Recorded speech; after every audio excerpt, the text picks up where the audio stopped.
Ты там никто ты вообще, понимаешь? Ты кумырсқасың. Мен өзім 5 жыл 4 жыл қораға кіріп тоғытасың, тоғытыласың сен. Ол да карт сияқты мысалы, бұл қатты қызық та. Оңай емес. Nigga ona uyga ekpi Ko'shalarni aniqtar taqtagancha arberi Boshqalarga o'tqilgancha barim beri Nigga ona uyga ekpi Nigga ona uyga ekpi Ko'shalarni aniqtar taqtagancha Біз ескі қысқы 1,5 миллион 2 миллионның аралығына дейін машиналардың барлығын қарап шықтық. Қазір мына жерде базардың орта бағадағы машиналарға барайық. 3-4 миллион 5 миллионға дейінгі машиналарды көріп сіздермен бірге тамашалайтын боламыз. Менің ойымша осы орта бағадағы машиналардан кішкене нұсқалар көп шығады, варианттар көп шығады. Себебі бұл жерде алып сатарлардың арасында бәсекелестіктер аз, сол себепті мүмкіндік бар да. Менің ойымша осындай 3-4 миллион 5 миллионға дейінгі машиналарды алып сатып, сол жерден ақша табуға болатын сияқты. Көрейік жүріңіздер. Camry 98 жылғы 2 миллион 700 сұрап тұр. Автомат 3 объем, анық бір рет боялған. Продажаға жақсылап шығарған екен, şimdi бәрін тазалап, чехолдарын кигізіп. Нарықтағы осындай баға жалпы. Chevrolet Cruze болған 2011 жылға. Мен соны қателеспесем 2 миллион 100-ге сатқам. Мына жерде 2 миллион 3 миллион 800 сұрап тұр. 2014 жылға Chevrolet. Өте жақсы машина. Көбісі қорқады бұлардың атын охлаждениесі бар, жоқ анау менде де болған ғой. Сол көбісі қорқады да сатқан кезде. Ана охлаждение салынған ба, салынбаған ба деп. Жалпы сол коробкасының охлаждениесі болса, негізі өте ыңғайлы көлік. Мен бұл машинаны 2 жылға жуық айдағам. Ешқандай жасамадым. Өте алуға кеңес беремін, тек қана жаңа охлаждениесін тексеріп алсаңыз. Так, Honda CR-V 2002 жылға 3 миллион 300 сұрап тұр. Бұл да өте қазақ халқына былай айтқанда довериесіне кірген сенімді машиналардың бірі. Тау, тас жолда семьяңыз көп болса да осындай машина өте қолайлы. Так, Европейс 99 жылға 20-лық Toyota Camry 2 миллион 700 сұрап тұр. Пробегі бәрі оригинал дейді. Бұлай зазорлардың барлығы кетіп тұрған сияқты.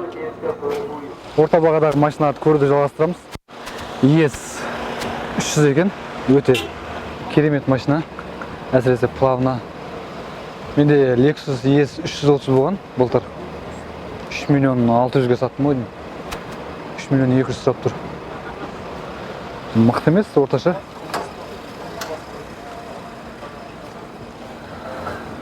Цветі қанық екен.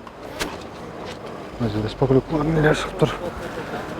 Так, 40 Camry. Бағасы примерно 4,5 жар. 2-де 7 екен. 4-де 7 миллион. 4 миллион 700 сұрап тұр. Американец. Бағалар шарықтап тұр. Карина Е дейді. 94 жылға 1 миллион 400 сұрап тұр. 1-де 6. Срочно дейді. Жаңадан бояп шығарылған. Жағдайы жақсы. Не істеу керек, брат? Сату керек дейсің? Жоқ, былай. Вложениедан. Вложение жоқ, Lexus GS 300-де 3,5 миллион сұрап тұр. Бұл да өте жақсы машина, бірақ көбісі айтады сол. Бір минусы сол 5 цилиндр мотор. Сол жері дұрыс болса, жалпы өте керемет машина. Комфортный. Camry 20. 97 жылға 2 миллион 650 сұрап тұр. Объем 3 автомат. Қызғылт күлгін түсеген. Бірақ неге менің армандарым асықпай Эй, алдик такси күтіп отыр далада Қайсы қара бхма, белый аудима 3 миллион 600 2014 автомат 1-де 6. Нарықтағы бағалар осылай. Так, Nexia қанша деп жатыр екен, Nexia? 1 миллион 200, қай жылғы? 11 жылғы Nexia. Бұның 1-де 8 бар еще, иә? 1-де 8 болған менде. 1-де 8 болған, донус мотор. Екі атак екен. 1 миллион 200. Бұл да арғы шапқаларының өте жақсы машина, экономичный. Шкода Октавия автокөлігі. 2014 3 миллион 200 сұрап тұр екен. Фирменные беляши от дяди Коли. И от тети Люды. Блюдо домашнее. Жалпы жаман емес жақсы машина. Chevrolet Cruze автокөлігі. Мен бұл машинаны өте жақсы білемін. 2 жыл айдағаннан кейін. Плюс минусы деген сияқты. Тек қана 2013 3 миллион 600 сұрады. 209 70. саудаласамыз дейді. 2002 жылғы 204 автомат 3 миллион 680 сұрап тұр екен. Автолюбитель. На территории авторынка Форестрия. RAV4 автокөлігі 2-де 4, 2 миллион, так, 3 миллион 100 сұрап тұр. Есік кузовта екен. 30 автокөлігі 3 миллион сұрап тұр.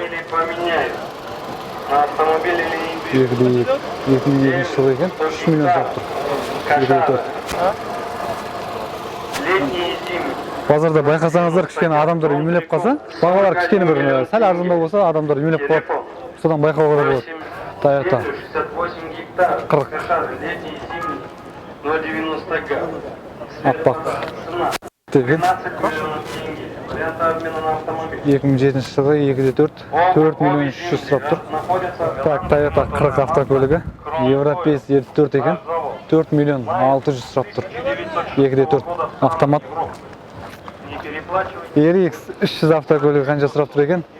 2001 жылғы автомат, объем 3 миллион 670 мың сұрап тұр. Трактор МТЗ-8. Жағдайы жақсы сияқты.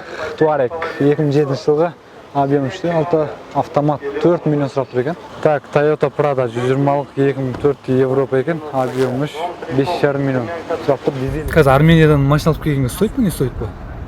Блядь, я, допустим, не рискну оған, маған керек емес ол. Блядь, Қандай рисктер бар оның негізі? сен другой странаға барасың, мен өзім кезінде бір рет попадать еткем тоже. Қалай? Кәдімгідей бір всякий шушералар көп, сен мынаның бәрі армяный, сен көтінен ақшамен түспей ма? Қалай? Ты там никто, ты вообще, понимаешь, ты құмырсқасың. Сіз қалай не болды сонда? Сіз барған кезде? Түсінбедім. Сол Арменияға барған кезде попадать еттім дедіңіз ғой? Сол кезде бір не болып қалды деймін да, сол адамдар артыңызға түсті ма? Ерегісіп қалдық төбелесе вынуждены, блядь, бабки беріп құтылдым.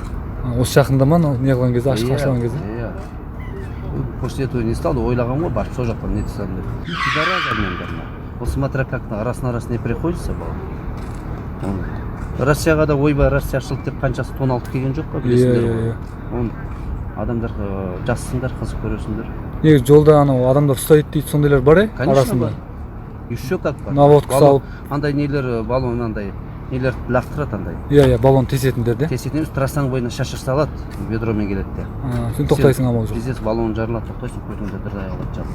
Естесің, ол ты никто сен. Ол перегон ойыншық емес. В общем, ол жақтан Армения, Грузиядан машина алып сату қазір резон жоқ. Өзің логистика ойлашы, тез арада сөйлеп тұрсың. Сен аны жақта, бірақ мынаның кругом армяне, сен ақшамен жүрген 100% біледі. Артынан түсетін. Өтірік ілінісіп қалады, төбелесіп қалса не істейсің? Бүкіл Қазақстан Алматыдан алады. Мұнда ақшадан қысылғандар бар, нелер бар. Былай енді сіз өзіңізден проверенный методтарыңыз бар ғой, примерно Атырауда деген сияқты, болмаса Колесода бір машиналар болды, мысалы, соны сохранять етіп қойсыз, соны қарап жүресің деген сияқты. Фишкаларыңыз қандай фишкаларыңыз бар? Машина шығады, мысалы, барам, жылып кетеді да? Конечно, жақсы машина тұрмайды ғой мен сізге. Или андай колесолар анау модераторлармен келісіп алған ба? Жоқ, ондай жоқ, е? Ондай жоқ. Онда мысалы бірінші типі адамдар бізден бұрын көру деген жоқ ондай, е? Ондай жоқ. Өтірік, е? Ондай өтірік, ол просто видите, мынандай ғой. Ондай системада бір адам істемейді ғой. 2-3 адам істейді, 3-4 адам істейді. Солай уже быстро болады, Біреу компьютерда отырады, біреу қалада жүреді, тағы сөйтсе, блядь. Ол оңай емес.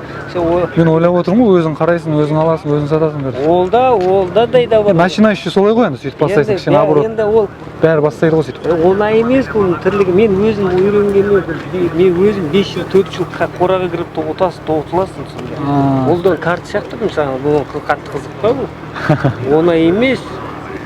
Кейде бір каракус кетіп қалады, кейде бір мошенникке жолығып қаласың да? Мошенник болғанда мошенник емес, просто мошенниктер енді каждый по-своему алдағысы келіп тұрады ғой. Иә, мысалы бір перегонда болып қалады, штраф болып қалады, неше түрлі рисктер бар. Бәрі пока өзің басынан піспей өтпей, қасында болмаса сен осып қаласың. Негізі бірақ командный болып жұмыс істеген дұрыс деп ойлайсыз ғой? Конечно. Мысалы, сіздер команда емес дейсіздер да? Иә. Мысалы, біреу тек қана колесоны қарап отырады? Жоқ, ол по-разному. Например, 5 саусақ бірдей емес қой, 5 түрлі, 3-4 түрлі отырасың да, не отырасың ғой. Біреу, например, мынау машинаны алып жақсы біледі да? Жақсы біледі, мен мынаны жақсы біледі. Сөйтіп, короче, қай жерде мынандай кетіп қалсам мынандайды алатын, анында қылсам мынандай алатын. Ол просто так емес ана.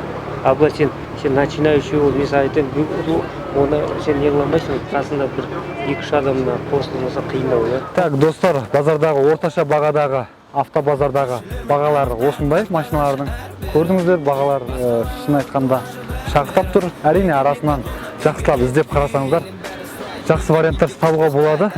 Каналға тіркеліп лайк басып пікір қалдырамыз. Әлі талай алда қызықтар болады, әлі талай алда лайфстайлдар болады.